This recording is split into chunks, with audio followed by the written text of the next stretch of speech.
మీరెప్పుడైనా కొంతమంది చాలా ఈజీగా ఇతరులని ఒప్పించడం అబ్జర్వ్ చేసిండ్రా?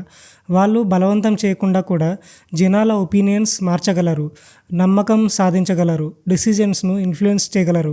ఈ స్కిల్స్‌ని సేల్స్‌మెన్, పొలిటీషియన్స్, అడ్వర్టైజర్స్ ఇంకా కొంతమంది ఫ్రెండ్స్ కూడా ప్రతిరోజు యూజ్ చేస్తారు. ఈరోజు మనం ఇన్‌ఫ్లుయెన్స్ అండ్ పర్సుయేషన్ సైకాలజీ గురించి తెలుసుకుందాం. అలాగే మ్యానిప్యులేషన్ ఎలా పనిచేస్తుందో, దాని నుండి మనల్ని మనం ఎలా ప్రొటెక్ట్ చేసుకోవాలో కూడా తెలుసుకుందాం. అంతకంటే ముందు మిమ్మల్ని ఎప్పుడైనా ఎవరో ఒకరు మీరే చేయాలని మీతో పని చేయించేలా కన్విన్స్ చేశారా? కమెంట్ చేయండి.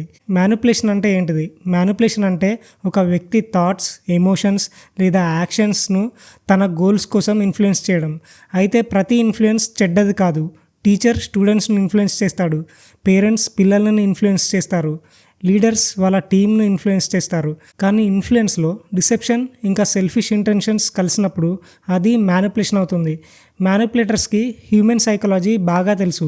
వాళ్ళు ఒక విషయం తెలుసుకుంటారు. ప్రజలు వాళ్ళ డెసిషన్స్‌ని ఫస్ట్ ఎమోషనల్‌గా డిసైడ్ చేసుకొని తర్వాత లాజికల్‌గా చేస్తారు. ఈ టాక్టిక్స్ గురించి మీకు తెలుసుంటే మిమ్మల్ని కంట్రోల్ చేయడం చాలా కష్టమవుతుంది. ఇలాంటి సైకాలజీ కంటెంట్ మీకు ఇంకా కావాలంటే ఇప్పుడే ఈ వీడియోని లైక్ చేయండి. టెక్నిక్ నెంబర్ 1, రెసిప్రోసిటీ పవర్ అంటే అన్యోన్యతకి ఉన్న పవర్. మనుషులకి ఒక న్యాచురల్ టెండెన్సీ ఉంటుంది. ఎవరైనా మనకు సహాయం చేస్తే మనం కూడా వాళ్ళకి ఏదో తిరిగి ఇవ్వాలని అనిపిస్తుంది. దీన్నే రెసిప్రోసిటీ ప్రిన్సిపల్ అంటారు. ఎగ్జాంపుల్కి సేల్స్ పర్సన్ ఫ్రీ శాంపుల్ ఇస్తాడు, అప్పుడు మీరు ప్రోడక్ట్ కొనడానికి ఎక్కువ ఛాన్సెస్ ఉంటాయి. లేదా ఫ్రెండ్ మీకు హెల్ప్ చేస్తాడు, మీరు కూడా అతనికి ఏదైనా హెల్ప్ చేయాలని ఫీల్ అవుతారు. చాలామంది బిజినెస్ మెన్ ఇంకా మార్కెటర్స్ ఈ ప్రిన్సిపల్ని యూజ్ చేస్తారు. ఇందులో లెసన్ ఏంటంటే ఎవరైనా మీకు ఏదో ఒక ఫేవర్ చేశారని మాత్రమే మీరు ఎస్ చెప్పాల్సిన అవసరం లేదు. Technique number 2, social proof. చాలామంది వేరే వాళ్ళని ఫాలో అవుతారు. అందరూ ఒక విషయం మంచిదని చెప్తే అది నిజమేనని అనుకుంటారు. ఒక రెస్టారెంట్ను ఎంచుకోండి, ఒకటి ఖాళీగా ఉంది, ఇంకొకటి జనాలతో నిండిపోయింది. మీరు ఎందులోకి వెళ్తారు? చాలామంది క్రౌడ్ ఉన్న రెస్టారెంట్కే వెళ్తారు.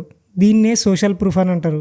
అందరూ ఇందులోకి వెళ్తారని వేల మంది ఆల్రెడీ జాయిన్ అయిపోయినరని మోస్ట్ సక్సెస్ఫుల్ పీపుల్ దీన్నే ప్రిఫర్ చేస్తారని మ్యానిప్యులేటర్స్ చెప్తారు. కానీ ఇది నిజమేనా లేకపోతే నేను క్రౌడ్ను ఫాలో అవుతున్నానా అని మిమ్మల్ని మీరు క్వశ్చన్ చేసుకోండి. Technique number 3, scarcity effect. ఏదైనా లిమిటెడ్గా ఉంటే దానికి వాల్యూ పెరుగుతుంది. For example only 2 seats left, limited offer, sale ends tonight అని చూపిస్తే చాలామంది వెంటనే కొనేస్తారు.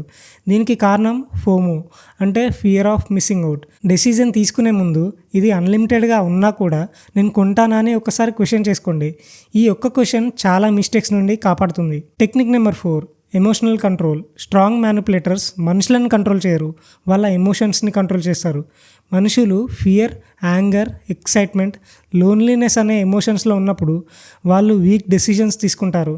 ఫర్ ఎగ్జాంపుల్ ఇది ఒక urgent message, your account will be blocked అని మెసేజ్ వస్తే చాలామంది ప్యానిక్ అవుతారు. కానీ స్మార్ట్ పీపుల్ మాత్రం కామ్గా ఉండి కొంచెం ఆలోచించి అది నిజమా లేకపోతే స్పామ్ మెసేజా అని వెరిఫై చేసుకుంటారు. మీ ఎమోషన్స్ని మీరు కంట్రోల్ చేసుకుంటే మిమ్మల్ని మ్యానిపులేట్ చేయడం చాలా కష్టం. మరి మీ డెసిజన్ మీద ఎక్కువ ఎఫెక్ట్ చూపే ఎమోషన్ ఏది? ఫియరా, యాంగరా లేకపోతే ఎక్సైట్మెంటా? కమెంట్ చేయండి. Technique number 5, authority bias. ప్రజలు అథారిటీని ఆటోమేటిక్గా నమ్ముతారు. ఎగ్జాంపుల్కి సూట్ వేసుకున్న వ్యక్తిని, సెలబ్రిటీని, ఎక్స్పర్ట్ని, లార్జ్ సోషల్ మీడియా ఫాలోయింగ్ని చూసి చాలామంది ఇతనికి అన్నీ తెలుసని అనుకుంటారు. కానీ అథారిటీ అంటే ట్రూత్ కాదు. ఎప్పుడు కూడా నిజాలని వెరిఫై చేసుకోండి. స్మార్ట్ పీపుల్ ఎక్స్పర్ట్స్కి రెస్పెక్ట్ ఇస్తారు కానీ బ్లైండ్గా ఫాలో అవ్వరు. ఎగ్జాంపుల్ స్టోరీ చెప్తా వినండి. ఇద్దరు ఫ్రెండ్స్ ఉన్నారు. రాహుల్ ఒక ఆన్లైన్ కోర్స్ అడ్వర్టైజ్మెంట్ చూశాడు. అడ్వర్టైజ్మెంట్లో 50,000 students, sale ends tonight, famous entrepreneur recommendation అని ఉంటుంది. రాహుల్ వెంటనే కొనేస్తాడు. కానీ అర్జున్ మాత్రం ఆగిపోయి రివ్యూస్ చూస్తాడు, ఇన్స్ట్రక్టర్ గురించి రీసెర్చ్ చేస్తాడు, ఆల్టర్నేటివ్స్ కంపేర్ చేస్తాడు. చివరకు ఆ కోర్స్ అంత వాల్యుబుల్ కాదని తెలుసుకుంటాడు. అక్కడ డిఫరెన్స్ ఏంటిది? రాహుల్ ఎమోషన్తో డిసిజన్ తీసుకున్నాడు, అర్జున్ క్రిటికల్ థింకింగ్ యూజ్ చేశాడు. డిఫరెన్స్ అనేది ఇంటెలిజెన్స్ కాదు, అవేర్నెస్. ఫైనల్ లెసన్ ఏంటంటే ఈ వీడియో గోల్ అనేది వేరే వాళ్ళని మ్యానిపులేట్ చేయడం కాదు, ఇన్ఫ్లుయెన్స్ ఎలా పనిచేస్తుందో అర్థం చేసుకోవడం. మీరు పర్సుయేషన్ సైకాలజీని అర్థం చేసుకుంటే బెటర్ డెసిజన్స్ తీసుకుంటారు, స్కామ్స్ నుండి తప్పించుకుంటారు, కమ్యూనికేషన్ స్కిల్స్ ఇంప్రూవ్ చేసుకుంటారు, వేరే వాళ్ళ కంట్రోల్కి లోన్ అవ్వరు. రియల్ పవర్ అనేది వేరే వాళ్ళని కంట్రోల్ చేయడం కాదు. రియల్ పవర్ అంటే మిమ్మల్ని మీరు కంట్రోల్ చేసుకోవడం. మీ ఎమోషన్స్, థాట్స్ ఇంకా డెసిషన్స్ మీద మాస్టరీ సాధిస్తే చాలామందికి లేని ఒక పవర్ఫుల్ స్కిల్ మీ సొంతం అవుతుంది. ఈ వీడియో మీకు యూస్ఫుల్ అనిపిస్తే లైక్ అండ్ సబ్స్క్రైబ్ చేయండి. అండ్ లాస్ట్ వరకు చూసినట్టయితే అవేర్ అని కామెంట్ చేయండి. మరొక పవర్ఫుల్ వీడియోలో మళ్ళీ కలుద్దాం. Thank you.